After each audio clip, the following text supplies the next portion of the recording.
Blog Talk Radio. Well, a very good afternoon to you, and welcome to today's episode of Xandermonium, the talk show that gets you talking. I'm your host, Xander Gibb, and my guest, co-bitch/co-host today is Tony Losacco, and we are here for your international listening entertainment. More about Tony in a mere moment. So if you want to interact with us during the show, you can go to the chat room, which is at the bottom of the page. I will be looking at it from time to time and sharing your comments live on air, as long as they're not "go fuck yourself" or "isn't it time you got a facelift." You can call us, and this goes directly to you, Roseanne Barr. Call us on 347-884-9061. I hear you're a very big fan of my show. That's 347-884-9061. Or you can message me on Twitter at Xander Gibb, A as in A in a circle, at Xander Gibb, XANDERGIBB. And we will answer your questions as long as they're not anything to do with Rand Paul's filibuster. Actually, Tony could probably talk you through it standing on his head backwards and forwards, or Sarah Palin's Alaska. So don't forget to check out the Jake Pentland Show, Saturdays, 1 p.m. PST and 4 p.m. EST, with Jake, Jen, and Eli, and all the crazy cult of Jake peeps. I listened to that show yesterday, and the host left me on hold when I had some very important points to make because his mother was on the phone. And that's all I'm going to say about the situation, Jake. Also, you can check out Time Out Seat with Brandy and Jenny. Now, I'm not sure what day that's on because it does fluctuate, but check with them on their Twitter page for details at Time Out Seat, TIMEOUTSEAT. Also, check out my sister from another mister, Fallon Stone, on the F Word Experience, Saturdays, 3:30 PST, 5:30 EST. Hot topics of conversation on next week's show: what makes a joke inappropriate? Very interesting. We've talked about that quite a lot here. So join in with that discussion. Also, check out the Rob and Trav Show. They're now on every Monday and Tuesday, 8 p.m. EST, 5 p.m. PST, on thegrindhouse.com. Now, that's their new station, which is a sister station, or with them being butch heterosexuals, they would call it a brother station, and a subsidiary of Gas House Radio. And I'm sure I will see you there. So, advanced warning, people, beware. Make sure you get your asses to Yonkers from Thursday, March 31st. I'm going to be the new host at the Davenport Club for karaoke, lots of fun. Come get drunk. Come throw your insults at me. Come sing a song. More details to follow. So I'd like to welcome back to the show my good friend Tony Losacco. He's been on the show before. Obviously, I wouldn't be able to welcome him back. Tony, are you there? Yes, thank you for having me, Xander. Well, I haven't had you yet. Don't start rumors. You've just come on the show. So how are things with you, Tony?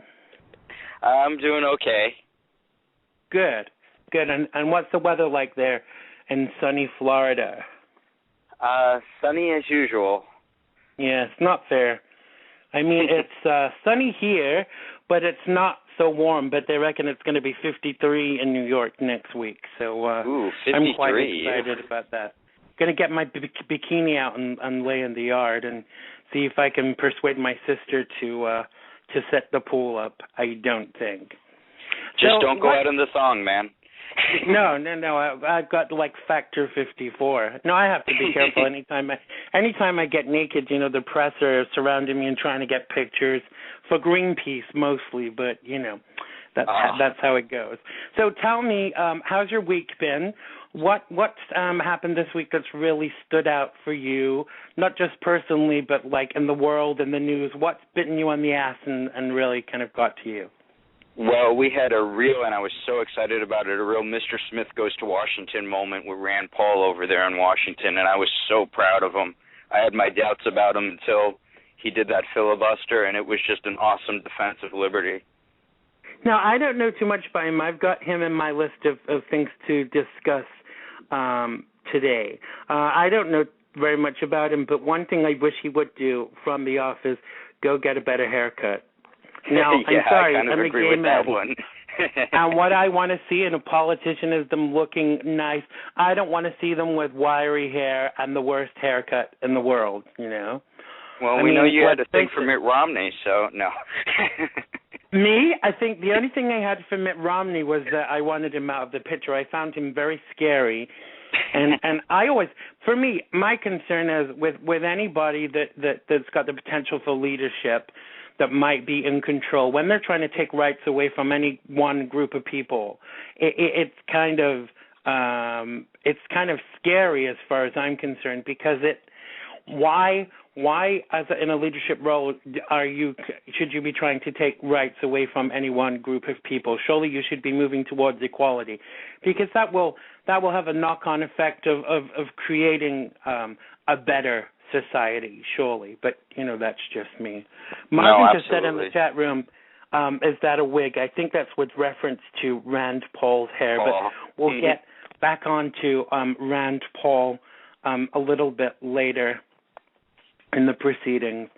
Now, one thing that kind of really hit home to me this week in the news was the disturbing disclosure about Valerie Harper having brain cancer. Valerie Harper is, of course, the star of Rhoda, and was originally on the Mary Tyler Moore Show. I'm not sure if that was before or after. I'm not sure of the chronology.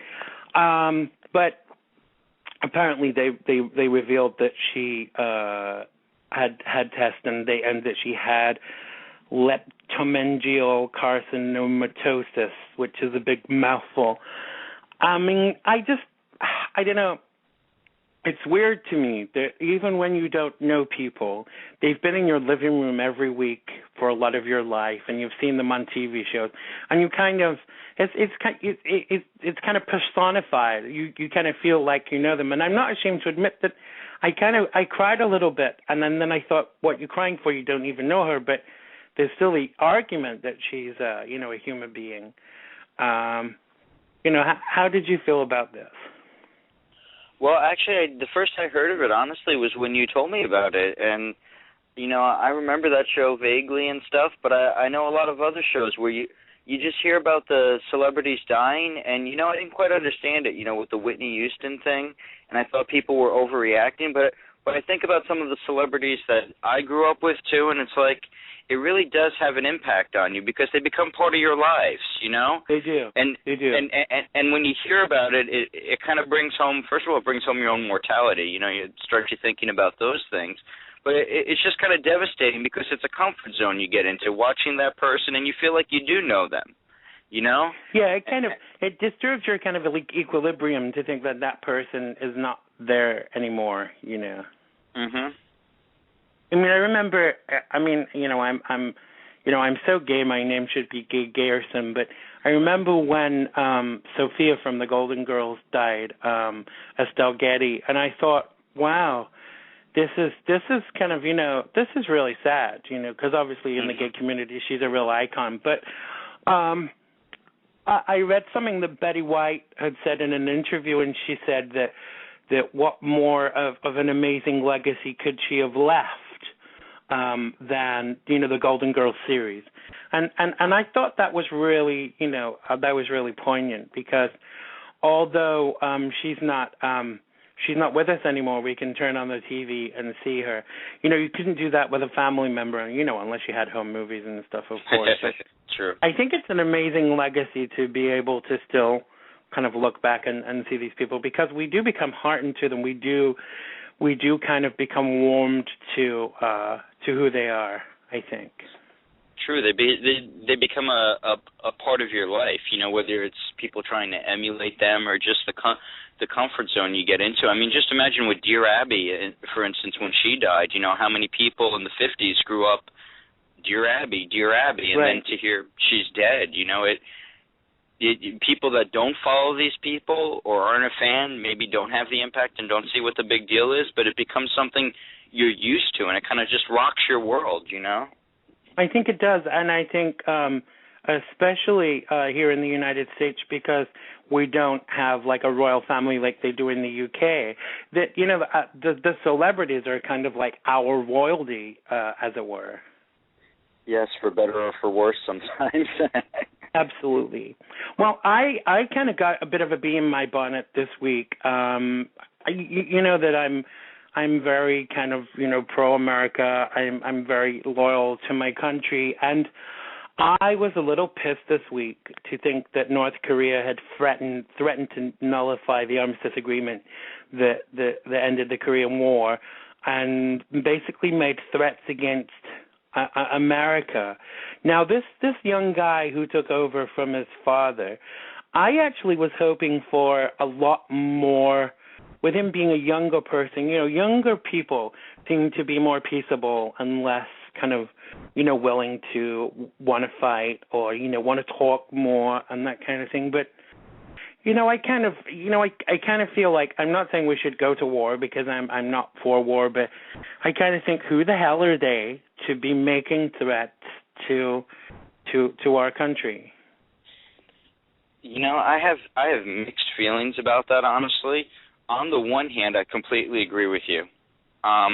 There was a time in this country where, I mean, could you imagine, you know, 10 years ago, if Russia threatened a preemptive nuclear strike, we'd be on, like, red alert. We'd have our missiles launched already. You know, so there was a time when that wouldn't be acceptable. And on the one hand, I think, are we going to wait? They have stated their intention to throw a nuclear strike at the United States of America. Are we going to wait now? That's an act of war in itself.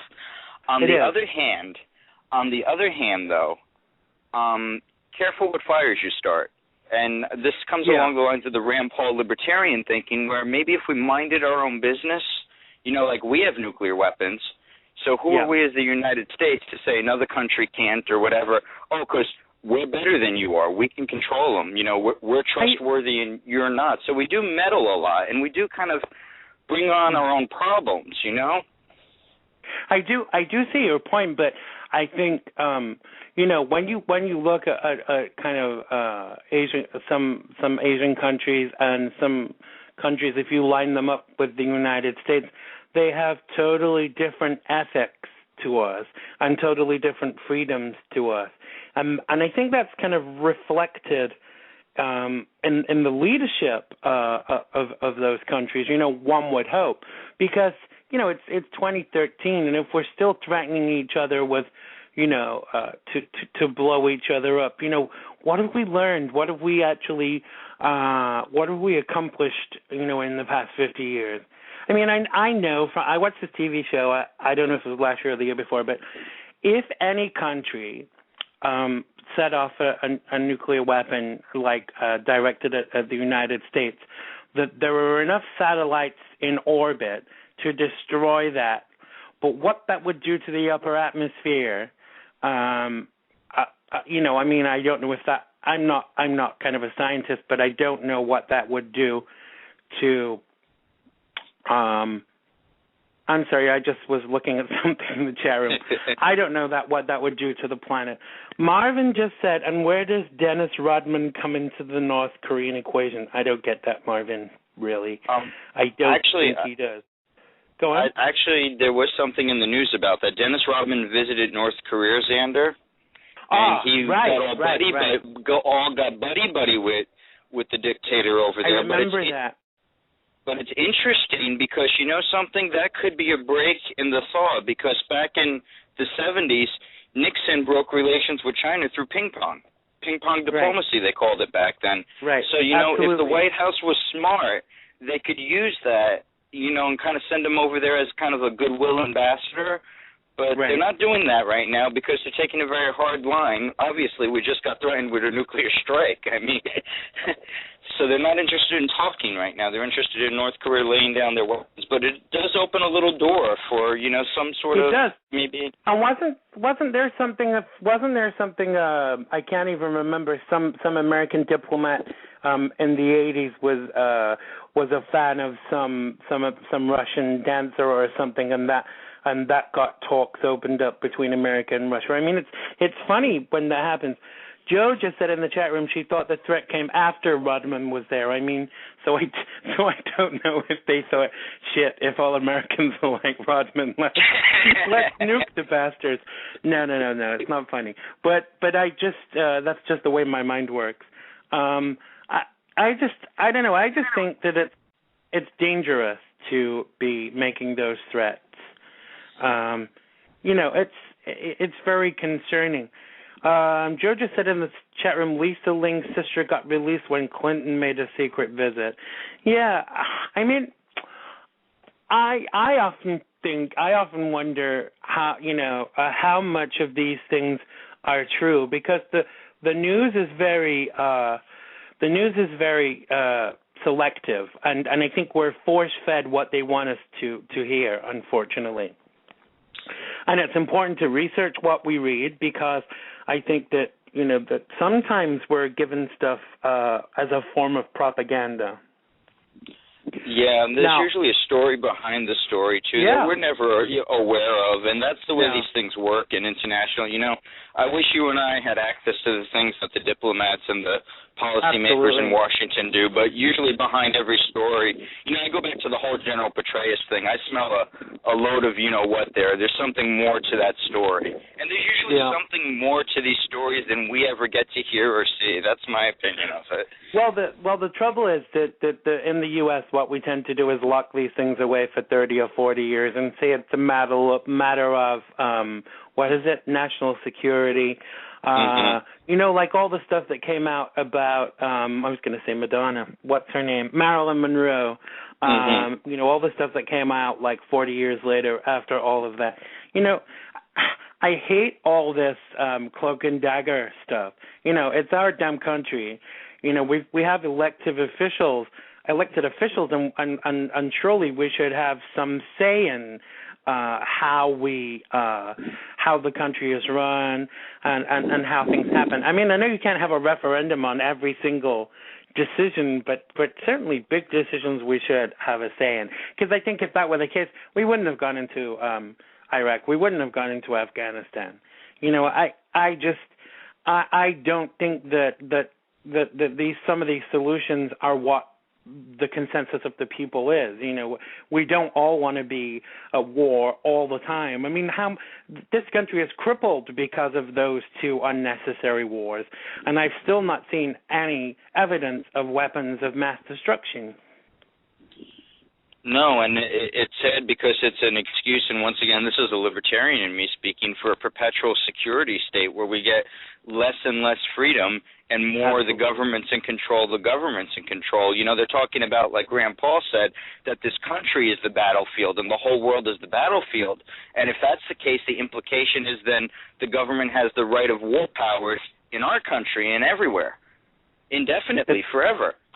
And it's kind of scary when you look at it from that perspective. But I'm convinced that whilst I'm 250% patriotic, I think that when you are a free-thinking individual, you have to have a level of skepticism with all of these things. You have to take a step back and actually look at what is actually going on. Marvin just said in the chat room, money is the root of all politics, and, I have to agree. I'd have to agree, too, myself, Let me just give out the number again if anybody wants to call in with questions or comments or to talk about anything. 347-884-9061. That's 347-884-9061. We'd love you to call in. Kiko, call in and tell us both how wonderful we are if you're listening. 347-884-9061. Where is he? Is he in the next room? I got him chained in the bathroom. You got him chained in the bathroom today. Wow, that's great. I hope he's going to do some damn cleaning while he's in there. All right, well, let's He's laughing. let's talk about S&M. No, let's talk about this filibuster this week. Now, I bow to you on this. I don't know much about Rand Paul. I get the impression that he's a libertarian. I know he's got crappy hair, but I probably shouldn't hold that against him. So tell us a little bit about what the filibuster was, what it was about, and tell us about my favorite person, John McFlipflop McCain, and his involvement in all of this. Well, let me start with Mr. McCain, who should be collecting Social Security right now. Right. And let me say, I made the mistake. This is the first time I can honestly say in election that, thank God, the guy that I voted for did not get elected. Because I voted for him against Barack Obama the first time, I'm ashamed to say. Sorry, you voted for who, John McCain? John McCain, when he was running against Wow. Barack Obama. And I made that very bad mistake, but thank God the rest of the country had more sense than me. Because I see what he said since then and done then. God forbid this man was president. I mean, that's all I have to say. He really makes an ass out of himself more and more and more. I mean, his whole family do. You know, I've got no respect for any of them. I really don't. And I respect his service to his country and the military, and, you know, he was a POW and all. I understand that, but you can't ride on that forever and claim you're a leader and take unintelligent, ignorant positions, you know, and say, I'm John McCain, I was a POW. It don't work, you know? Can I just tell you that Joe in the chat room is very shocked that you voted for Sarah Palin, and she also said she would rather hear about Kiko and S&M than politics any day. So, Joe, maybe we'll talk about Kiko and S&M after this little political section. Sorry. Isn't that the pay-per-view segment we have going on afterward? No. Yeah. It's $5 per minute. And Kiko will even show you his tattoos for an extra $1. Don't get him started about the Hello Kitty tattoo. So what was the filibuster about? I mean, I don't think people really know. Well, the filibuster, and the important thing to understand about it is Rand Paul did this spontaneously, first of all. And he did it not the way filibusters are normally done. This hasn't been done in a very long time. We hear about filibusters every couple of years. But there's a procedural way to do them, and then there's the old-fashioned Mr. Smith goes to Washington way, which does not happen but in decades, where somebody speaks until they can't speak no more on the Senate floor. And Rand Paul spontaneously did that. He didn't do some procedural filibuster or hold things up. The issue was, and here's where McCain was coming from, and where Rand Paul was very misunderstood by some people. Rand Paul was not saying he thought that President Obama would execute Americans with drones. He never said that once. He said, by not saying that it was unconstitutional, President Obama was setting a precedent, giving the next president or the president after that the authority to do that. And Rand Paul was saying, let's settle this here and now. I want to hear from the President of the United States that executing an American citizen as an enemy combatant with a drone on the United States soil, and he was specific, an American citizen that was not an enemy combatant, i.e. not engaged in an active war against this country, but just had some alleged fight of terrorism, could not be secretly assassinated by the government. And he said, Mr. President, please tell me that that is unconstitutional, and he offered to stop. But the White House did not respond until the next day, and then the Attorney General sent him a letter saying, yes, of course, that's unconstitutional.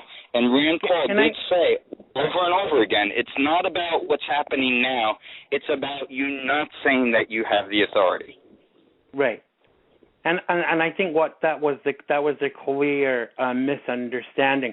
Sorry to interrupt you, but we have a caller, which we don't get many. Let's see who this is. Hello, caller. You're live on Xandermonium. Who's this? Hello, Xander. It's Kiko. Hey, Kiko. How are you? Hey, I'm good. How are you? I'm great, thank you. There's a lot of buzz in the chat room. People are asking, what is a Kiko? And Joe just said, I assume he's the man that they said he's chained in the bathroom. Can you, in fact, confirm that you're not really chained up in the bathroom? Well, he just unlocked me about 5 minutes ago, so. Did he? Yes. A certain pop star springs to mind, but I better not say anything because I might get sued. So how are you doing, Kiko? I'm doing really well, actually. Good. I was listening to you guys on the Blog Talk Radio, and then I heard that you guys want to talk about some S&M, so I had to call in. Well, actually, with Joe in the chat room, I was joking about S&M, and Joe said she would rather talk about S&M than politics. So, let's talk about S&M. I only have one issue about S&M, and that's that it should be consensual. Joe in the chat room said she wants you to tweet her, Kiko. I'm not sure what tweet her is a euphemism for, but I'm sure we will find out. So do you actually really want to talk about S&M or not? No, not really. I think we should make him talk about it now, Tony. What do you think? I think we should make him talk about that Hello Kitty tattoo he hides in certain areas. Yeah, where is your Hello Kitty tattoo, Kiko? My Hello Kitty tattoo is in a place where I cannot talk about. It's in your unmentionable area, is it? In the unmentionables, yes. Right, I see. So, I thought you were shutting him up, so I said to tweet me. Sheesh. Joe seems to have a. Joe doesn't like that I was making a sexual reference about tweeting, but that's all good. So what time's dinner, Kiko, and what time should I come round? I'm not sure. I might have dinner on later tonight. I don't know, probably like around 8 o'clock. Well, it'll take me like 8 hours to drive there, so just plate me some up. Okay. Trying to come to sunny Florida, huh? Absolutely, yeah. I'm coming in a couple of months to go see some friends, so I think I should just drive down that way. I was looking to see how far you were from my friends who live in West Palm Beach, and it's like 4 hours away. I mean, how big is this frickin' place, you know? Florida's very big. I'm told you live on the smelly side. Is that true?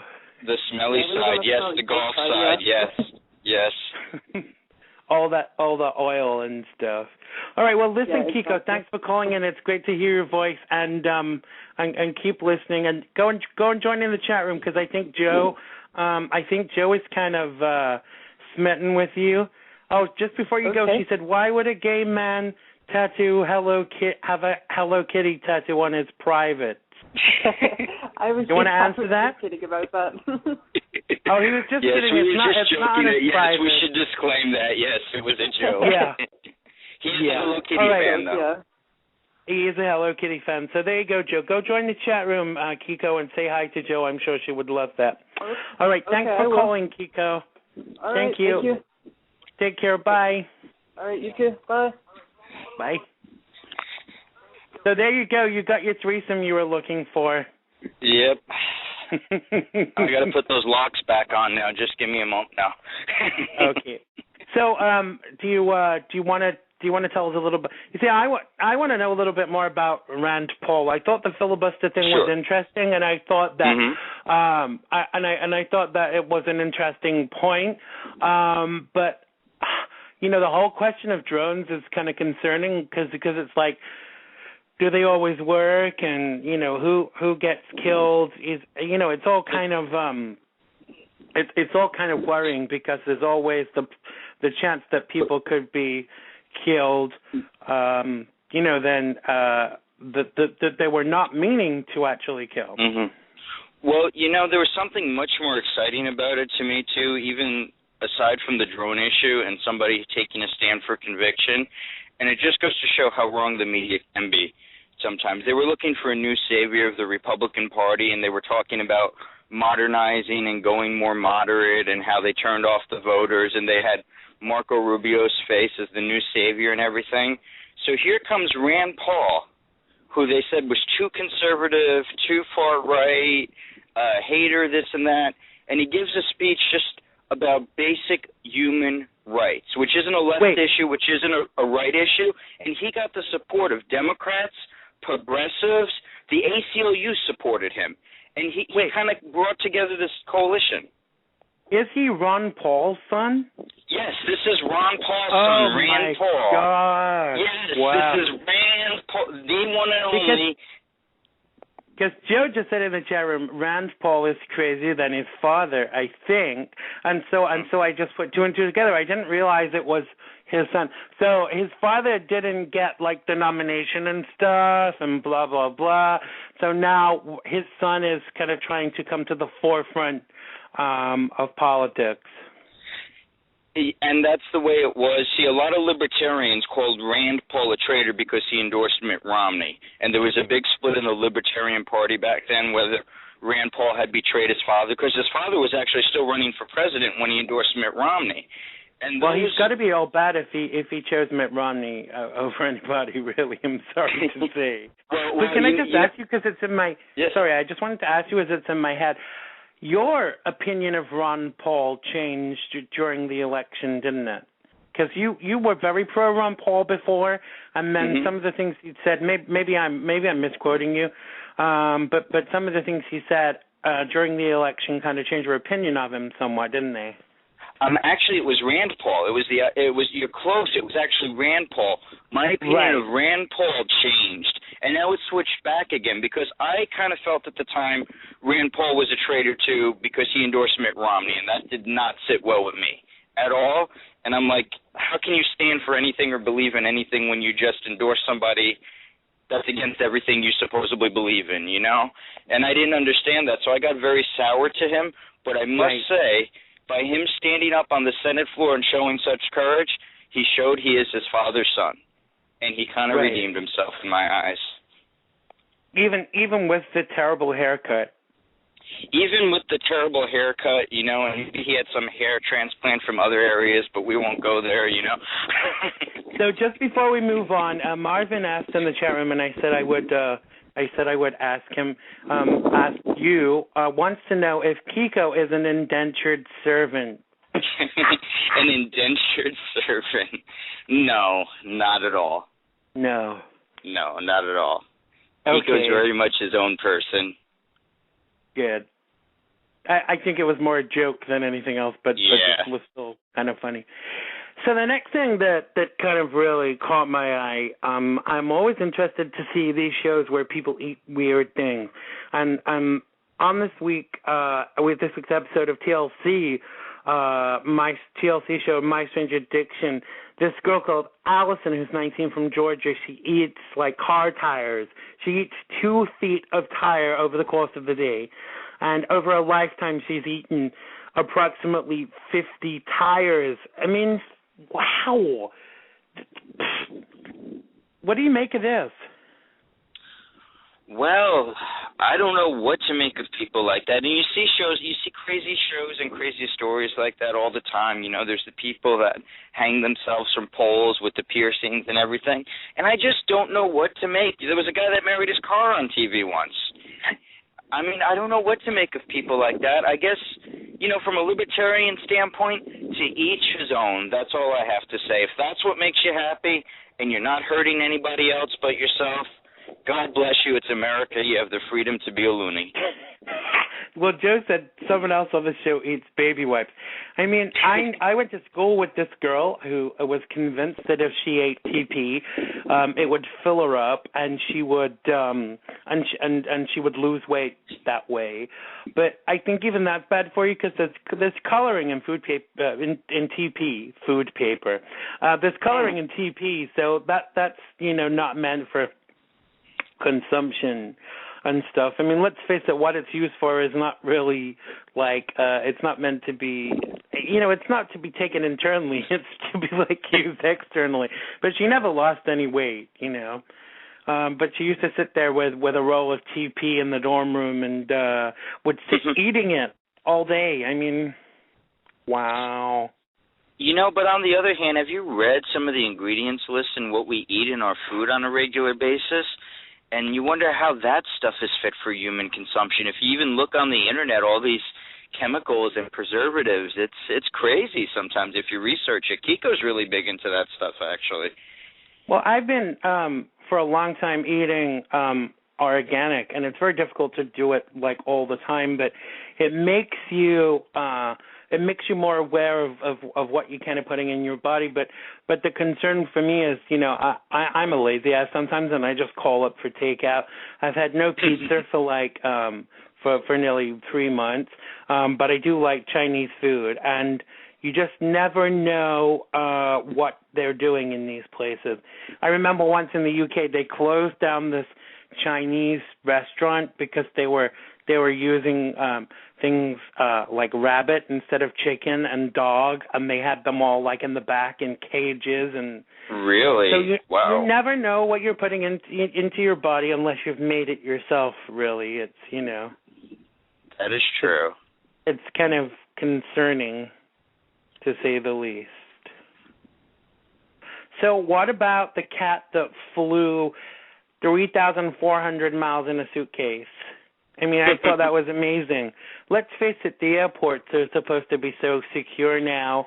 And if things go through the X-ray machine, surely you would see a cat that was alive. You would see the heartbeat because the X-ray shows kind of like living organs and things like that. You can see shapes and things moving. But this cat accidentally flew all the way from Cairo to London. And when the owner found her in London, the cat was okay, but a little scared. And it has to spend 6 months living in England under the quarantine rules. But doesn't it kind of show you how lax they can be sometimes with airport security? Well, actually, I'll do one better than you. I'll go into a little political rant about it. That's an example of us thinking the government can do things better. Pre-9/11, private agencies were in charge of security. So after 9/11, we had this big thing, the federal government must take control. Thus, we have the TSA. Now, these are the same people, the dumbass of America administration here, who decided now passengers can carry knives on planes. I mean, wow. It is just ridiculous. That was just in the news too, Xander. They have decided that passengers can carry knives, and the air marshals are against it. The stewardess, Delta Airlines, issued a statement saying, this is ridiculous. You can't carry a shampoo bottle, but you're going to let people carry pocket knives. I think that once you start to let these rules lapse, Joe just said in the chat room, they don't X-ray luggage, and that's kind of concerning if they don't X-ray luggage. I remember once bringing my when I was moving back to the States, I had this really nice set of silverware that I was bringing back from the UK, and I wrapped them up in a bag. I sellotaped them up, wrapped them up in the bag, and because it was something metal, they wanted to look in my case. So it detects metal, but it doesn't do X-rays. I mean, this was just my my nice silverware. And it was in my luggage, and it was going in the base of the plane, but they still checked it. So, wow, a cat is left in the luggage and survived. I mean, what if they put like a little person into a trunk or a case or something, and then they got out during the flight and finagled things with the plane? Surely X-ray should be the minimum they're doing with these checks at the airport. Well, I can't knock it too much, Xander, because I did get Kiko on for free that way one time. He rode strictly the luggage. Kiko's in the chat now, so be careful. Is there any truth in this rumor, Kiko? Respond in the chat room. Yeah, I think it's a backward step to be allowing knives on especially after the devastating things that happened on 9/11, and some of these people that held the air staff hostage, the flight attendants and stuff, and got into the cockpits were just they just had knives and stuff. I think it's imperative that people are kept safe.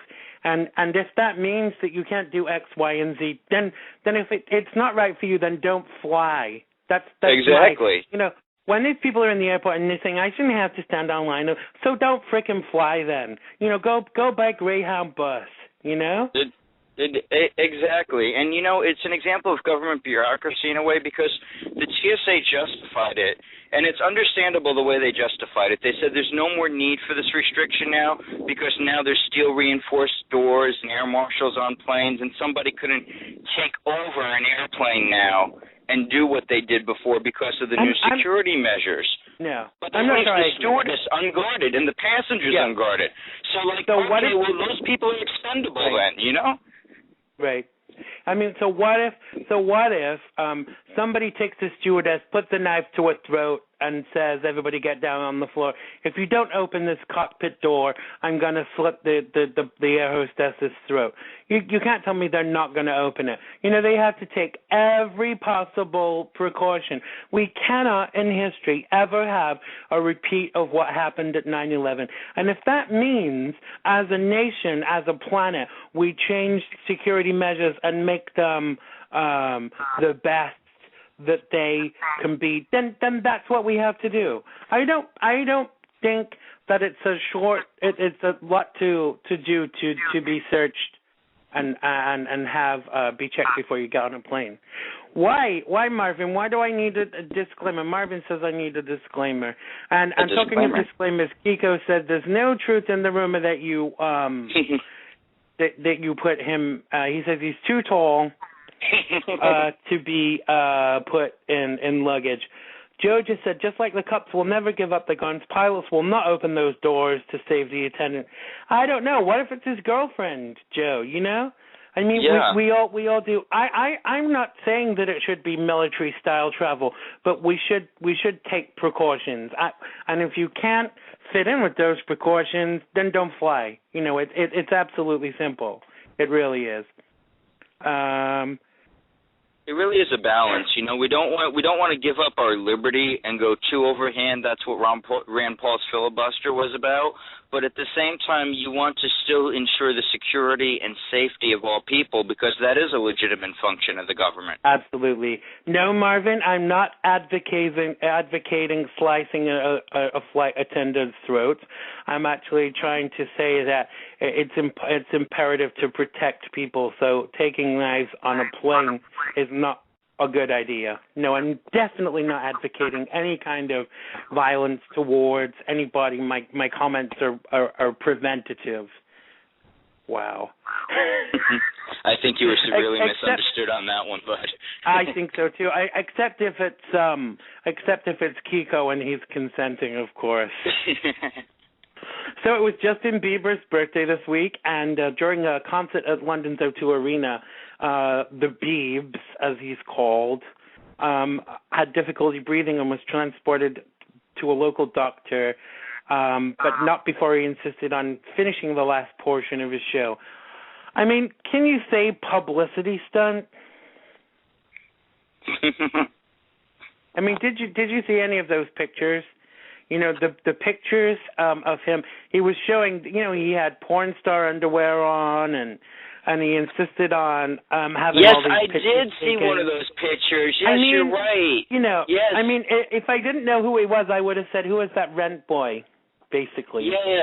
Yes, because, I mean, who takes their photo in a hospital with their shirt off and releases it to the press? I mean, like Kiko had a good point with that. He's moving on to other things. Maybe his voice isn't going to be there forever, and they're trying to get him into the movie world and the sex idol world, Yeah. I think it's kind of concerning, and it happens with a lot of these child stars that they kind of put them into such a rigorous treadmill situation, and then they wonder why they act out and behave badly. I mean, I wasn't shocked to see that he'd smoked pot. I mean, for most people, it's a rite of passage. I'm not advocating drug use before you say that in the chat room, Martin. But I am saying that, most American teenagers or most teenagers in the world have experienced smoking a little doobie before the age of 20. Why should he be any different to anybody else? Hello? Yes, and I want to be careful with this too because, on the one hand, with the pot thing and Justin Bieber, everybody makes mistakes, but when you're deliberately putting photos like that out, do one thing or the other, because I see stories of him as being this great Christian boy and how he leads prayers on the Christian circles and how he prays with everybody and leads them to Jesus on the one hand. Well, you can't be putting yourself out in that way on the one hand and then shirtless photos of yourself on the other. You know, what about Christians smoking pot? How do you feel about that? I think that everybody makes mistakes, and I believe in obeying the lawful authority and the law of the land, and it is what it is, you know, and far from, despite what most Christians will tell you, I think that the point of Christianity is that nobody is perfect, and that's why there's a Savior, and we're all mess-ups and screw-ups in one way, shape, or form or another. Absolutely, but for the grace of God, go you or I. Exactly. It's concerning to be, you know, I don't like his antics, but how much of that has he been told to do in order to kind of to publicize himself? I mean, it's all free publicity. Oh, I thought that was a call coming in then, but it wasn't. In fact, Xander, I found out something very interesting on the gay marriage issue the other day from a religious point of view.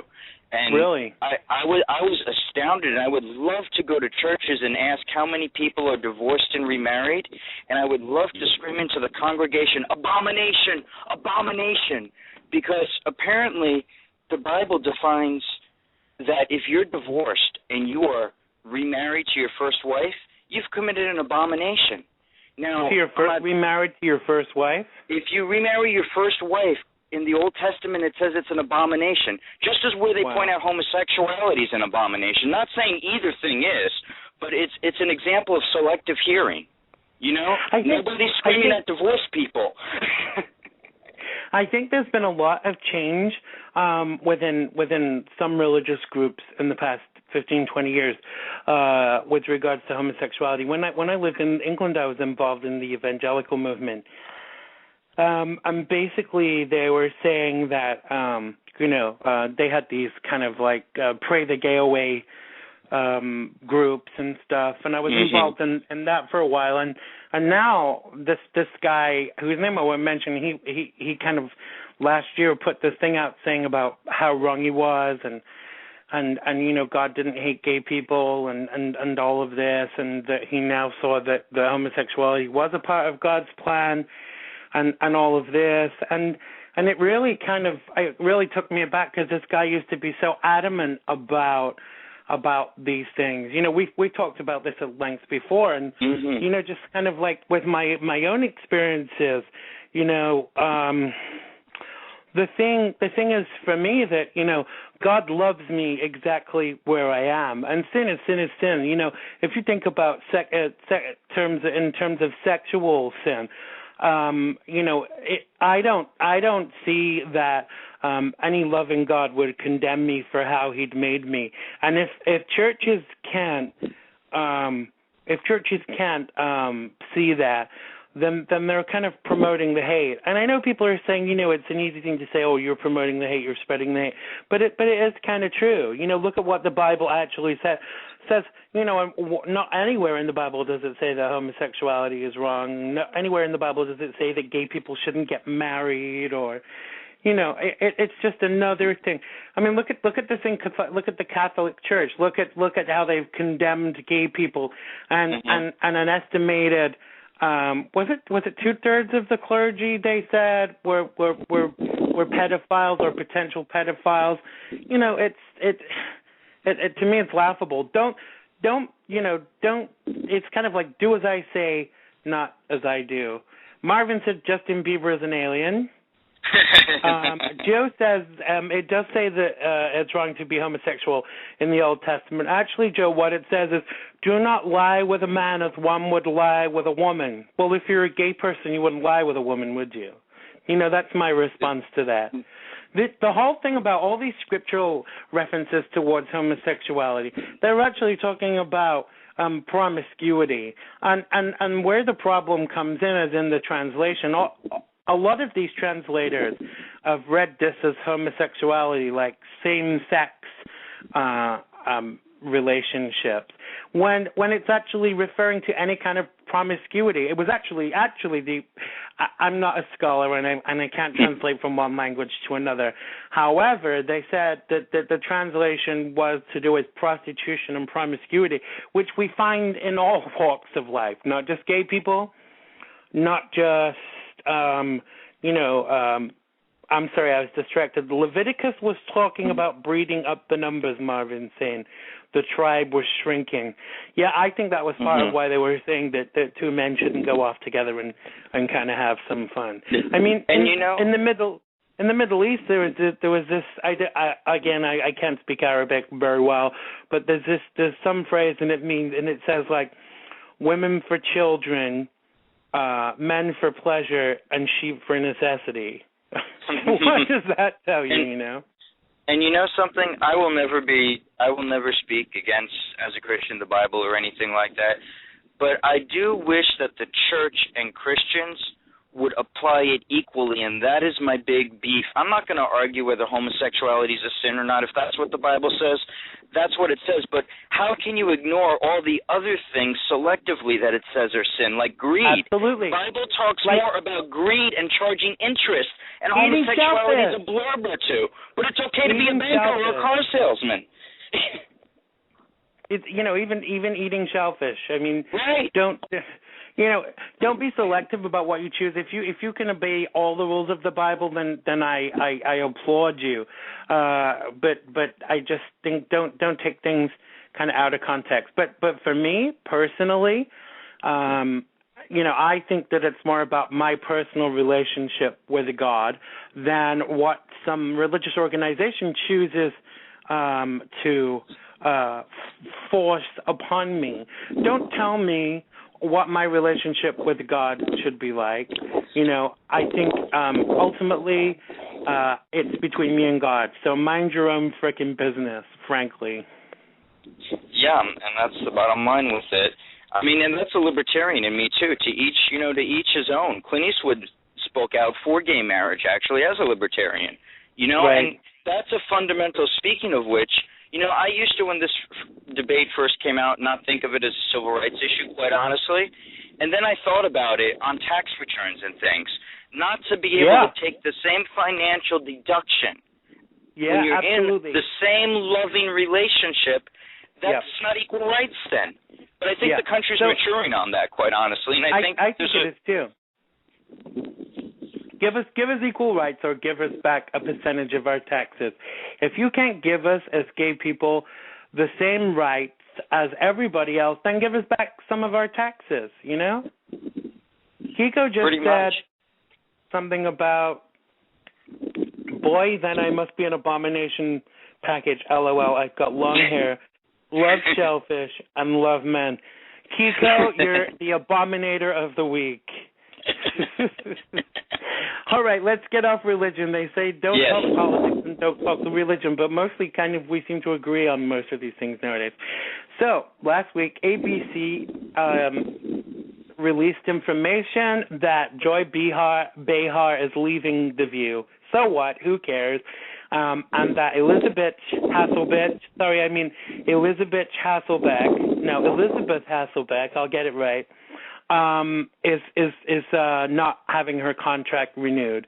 Now, I've got to say, before we talk about this, I'm very sad about both, but I'm more sad about Elizabeth, and why I'm sad is that they didn't get rid of the bitch sooner. Thoughts on that? Do you watch The View? Actually, it would serve me well if it was just off the air entirely, honestly. I do not agree with them on any of their views, basically. My view is basically, if you take The View, whatever their view is, count on mine being the opposite, with few exception. So that's often my view of The View. I mean, I like it, and let's face it, it's just a complete bitch fest with a few guests and a cooking segment. And I think, I hate it when Barbara Walters is on. I don't wish her any ill. I'm glad she's getting back to normal after her fall and after her outbreak of chickenpox. But every time she's on, she interrupts Whoopi all the time when Whoopi's supposed to be the moderator. And Elizabeth and Joy fight all the time about politics. And it's kind of, I wonder if it's kind of done its day. They did this thing recently where they were having people on like viewers, but they've had all women. Now they say it's a talk show for women. How many gay men actually watch that show?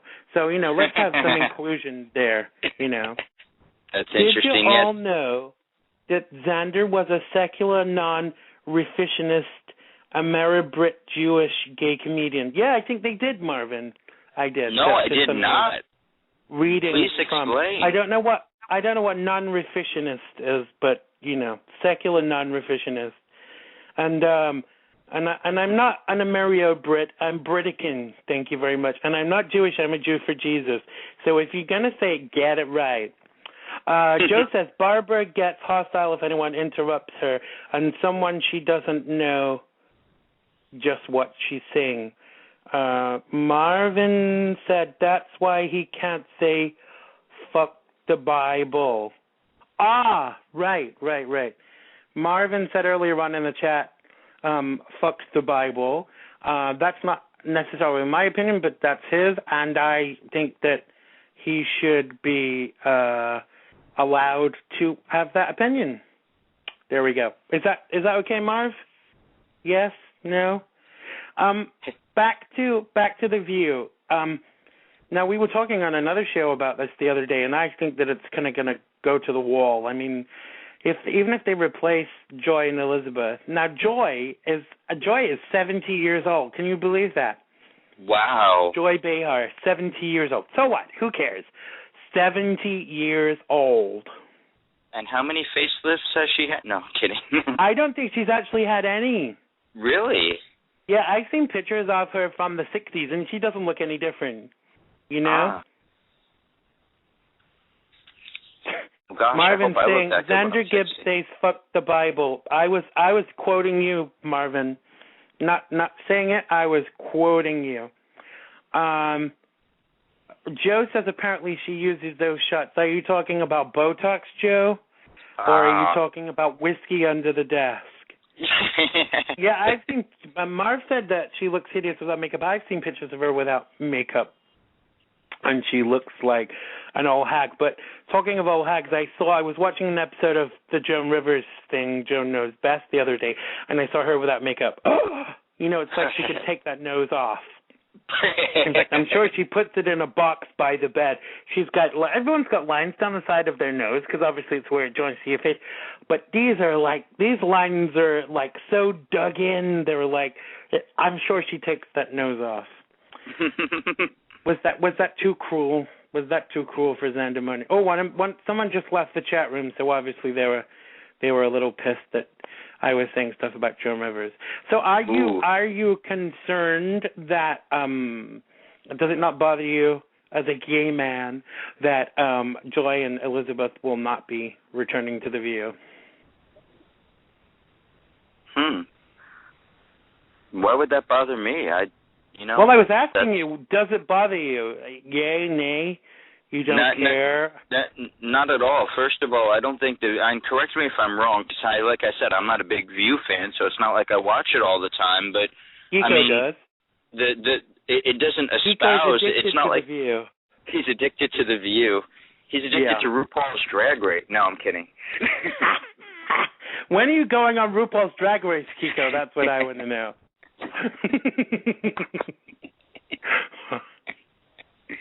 Oh, I'm going to hear it tonight for that one. It's all good. But, right. The View. The thing about the View is it doesn't espouse to be anything to do with gay or gay rights, as far as I know. So what if two people are on it or not on it? If it was claiming to be centered on those issues, then that would be another thing. But it's not really. It would be like, complaining about Anderson Cooper. I don't. No, you can't say anything bad about Anderson Cooper. He's the Homo of the Year in my book. Oh, no. On the contrary, I put him on my heroes list on Facebook because he doesn't rely on that or talk about it. He's a professional journalist first, but he doesn't deny it and be ashamed of it either. I am who I am, the perfect role model. Well, the thing is, for me, at the end of the day, I knew for a long time he was gay. I'd been at some parties that he was at, and I'd seen him there with his boyfriend, and he was obviously very friendly with him. But I don't think it's my job to out people, really. If you want to be private about your life, I can't tell you what to do. It's your own personal choice, really. Marvin just said in the chat room, Joan Rivers just sent him a private message calling us a bunch of fags, and she said, tell Xander not to look at her at the Oscars. I think that there was a John Cusack joke there. Oh, yeah, she'll be sitting next to John Cusack. John Cusack blocked me on Twitter because I was a little sarcastic about his geography, but you know what? All the greats blocked me on Twitter. John Cusack, Tom Arnold. I mean, really? Who cares that?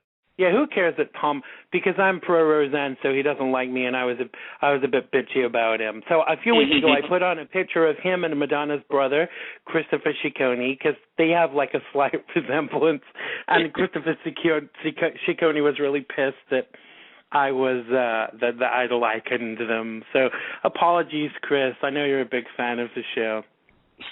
What's this? Joe said, I think this is about Andy Coop. He wanted to go to war zones as a reporter and to places that would kill him if they knew he was gay, and that's why he wasn't really advertising his sexuality. Hey, I'm not knocking him, Joe. I applaud him. He's never used it as a badge or a banner, and he came out. I think he was just sick of all the controversy, really, Let me just give the number out again quickly. We've still got time to take calls if anybody wants to call in. 347-884-9061, live on the air with Zanny and Tony. All right, Marvin says everyone is evil to Arnold. And then he says, well, I was teasing him, but Tom Arnold is a pussy. He really is a pussy. The guy can't take it. This is a thing for me. Marvin, maybe you can remind me, what's that comedian, that talk show jock in L.A. that Jake really likes? Tom somebody or other. Well, I think if you're a comedian and you're on Twitter and someone bitches you, you should bitch them back. That's what I do to a point, and then I will, and then someone gets too rude, I block them. Tom Lakis, he blocked me too. He was rude to one of my friends, and I told him, and he just blocked me. I mean, let's just put it out on the table. If you say on your bio you're a comedian, Lakis, not Lycus, I'm sorry, Tom Lakis. Tom Lakis blocked me. If you say you're a comedian on your bio and you can't stand up to someone like me, then you're a pussy. Oh, Marv says he's homophobic too. So you're a double pussy, Tom Lakis, for being homophobic. I challenge you to call in my show and let's have it out on the air. And Tom Arnold, let's get you on too. Maybe we can get a bit of Roseanne's money back for her. Actually, I heard he was busy with John Travolta. No, I'm kidding. Careful. That's your opinion, and any opinions expressed on this show are not the opinions of the show, only the individual. You homo, Tom. Right. Okay. What about this guy who spent 22 months in solitary confinement in a New Mexico jail, and he's just received $15.5 million in compensation, and he was in on a DUI. He while he was in there, he had mental health issues, fungus growing on his chin. He was forced to pull out his own tooth after he was denied access to a dentist. And the guy apparently has had cancer, and they've only just found out that was the case. How can they leave you in solitary confinement for being in prison on a DUI for 22 months? I mean, I know we're talking New Mexico, but what the hell is this all about, I didn't hear about that. That's interesting, in New Mexico. Well, that goes back to a lot of issues as far as capital punishment goes. At least, we can let people out if we find out they're innocent or they've been wronged in our system. But once you kill somebody, they're dead. There's no more change in it. But it's sad. He's not dead. He's out. He's out. No, he's out. I'm saying just imagine if that had been another crime where it was a capital offense and, because mistakes get made in the system all the time. And let's face it, we like to think it'll never happen to us. But when the full weight of the government comes against you, you're in trouble no matter what, And that's the way I look at it. And, thank God for the ACLU and public defenders and the Rand Pauls out there who would defend people that the weight of the system comes up against them. Can I just put it out there, Tony? I think that you're a Rand Paulophile. I'm sorry, but I think you Rand Paulophile? Yeah. A Rand Paulophile. Absolutely. I don't know.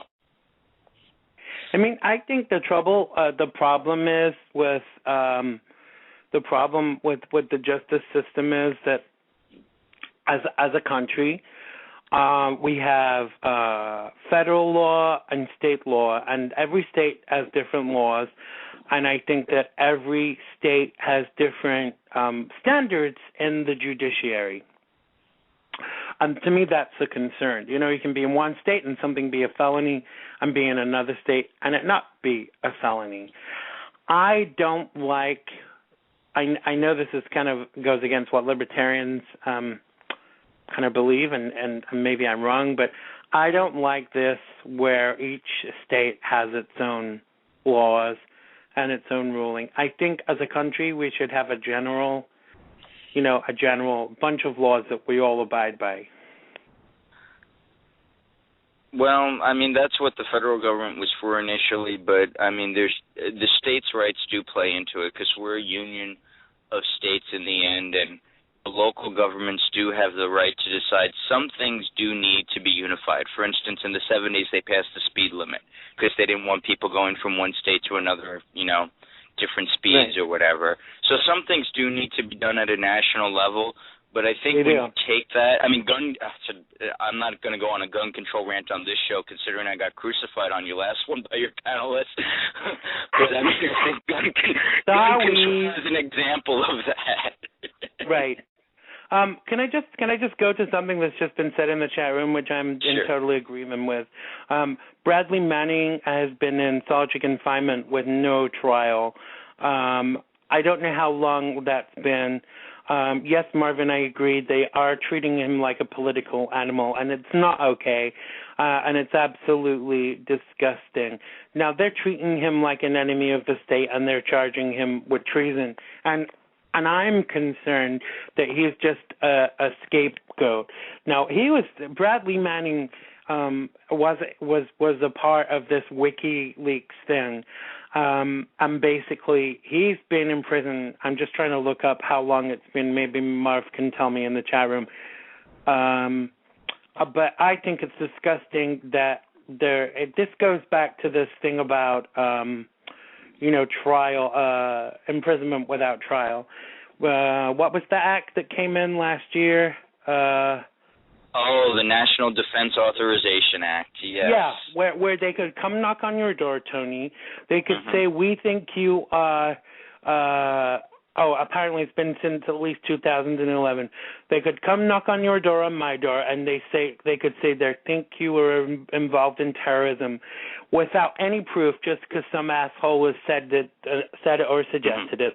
And they could keep you in prison for a period of time. And that scares me, It doesn't matter who you are or how patriotic you are. I'm super patriotic. I question things, but I don't think that means I'm not a patriot. But they could come, they could take you, they could put you in a room. Kiko would love it. There's no chains, though, unfortunately. But they can do that to you indefinitely. Don't we need to know how many people are in this situation? Don't we need to demand the release of Bradley Manning? I mean, what's being done about it? I've not heard of any campaigns. Most people think that, he's in the right place and that, he was a threat to national security. How was he? What did he share that could have been considered a threat to national security, Well, You know, Xander, there was something in the news a few weeks ago, and do not misunderstand me because people have misunderstood me on this. A cop killer is a cop killer and deserves justice. I'm talking about the guy in L.A. who shot the police, okay? Right. But what I had a problem with, and nothing justifies what the man did. I believe he was done wrong to begin with. That did not give him the excuse to go kill people, let alone law enforcement. But they pounded at that man's door. They surrounded him. They had shoot-to-kill orders where they shot innocent people on site because it was a shoot-to-kill order. They surrounded him and burnt him out. And I'm thinking, is this America? No matter what he did, didn't he have the right to a trial? But instead they had a media blackout and they burnt him out. End of story. And that troubled me. Can I just say I totally agree with you, but I actually I want to go back to Julian Assange and Bradley Manning in a second, because people in the chat room are interested in that. But I have to say I do see this from 2 points of view. Yes, that was very wrong, but coming from a family where I have police officers in my family, police officers living in my house, for me, I see a conflict for the police when they're given an order for shoot to kill. And the thing is, if someone has a gun in your face and someone's going to shoot you and you're a police officer and you have a split second to decide what to do, mistakes are going to be made because none of us are perfect. No matter how good a police officer you are, in that situation, in that split second, that's all you get. If it's you or them, what is your response? I'm not decrying what happened in that situation. That's terrible. But for me, you have to give consideration to that split second decision, you know? I can't emphasize enough. I don't think anyone should have guns because then nobody can be shot. But however, we live in a country where we have laws that say we're allowed to have guns, you know, the right to bear arms, and so if that's the case, then there should be some guidance and limitations, but some loonies in this country think that any kind of limitations placed upon them with regards to their right to bear arms is a breach of their rights. What about the rights of the people that don't want to get shot? You know, it's bigger than this show, and it's bigger than what we've got time for. But I see the point you're making, and I agree with you, but I kind of see it from both sides. Marvin says the more disruption in society, the more policing will take place. I agree with that too. I just want to go back to Bradley Manning because I don't want to leave this. Marvin just sent me some facts. WikiLeaks has been financially blockaded without process for 828 days. Julian Assange has been detained without charge for 825 days, 263 days at the Ecuadorian embassy. Bradley Manning has been in prison without trial for 1,020 days. Jeremy Hammond has been in prison without trial for 371 days. A secret grand jury on WikiLeaks has been active for 905 days. Wow. I really want to know what's going on with this, and I really want to know what they've actually done. What did they share that was a threat to national security? I don't think that we know enough about this. You know, I mean, I would be the first to say, if someone was selling secrets to a country that was our enemy, bang them away, but I want an immediate investigation and a trial for them. But this is what scares me. If this is America, why are we putting people away without trial and not giving them the chance to say what their side of the story is, to let the public see the facts? Because it's easy to say that they're guilty just because this is what we are being told in the media and by the government. It's really not acceptable to incarcerate people without trial. You know, it just bothers me. You know, is this still America? And you know, Xander, I don't. Hopefully, with all due respect, you know, to President Obama, this is one issue where I think he's been quite bipolar on, quite honestly. I agree. He just gave Bin Laden's, I think it was son-in-law or brother-in-law, secretly flew him into the country to try him in a civilian court with full Miranda rights. But it takes Rand Paul 13 hours to get from the President of the United States that you can't kill American citizens in this country and assassinate them. It's like he gives more protection to foreign terrorists overseas, and it's just my personal opinion, but I see a double standard there. Like, the terrorists have rights, and those that would harm us have rights, but you want the power to indefinitely detain as many Americans as you see fit. And I got a problem with that. I really do. Well, I have to say, although I am pro-Obama, I am not happy with every single thing he's done. Oh, gosh, my phone battery is dying for some reason. Ooh. So I think we're going to have to close the show early. But thank you so much for joining us today, Tony. Thank you to everybody in the chat room. Thank you. Thanks for your ongoing support. Thanks to Joe. Thanks to Mara. Thanks to Rich. Thanks to Kiko. Thanks for calling in. We will be back with you next week with a fully charged phone. Thank you very much, and I love you all. Bye-bye. Thanks for having me. Bye. Thanks, Tony. Bye.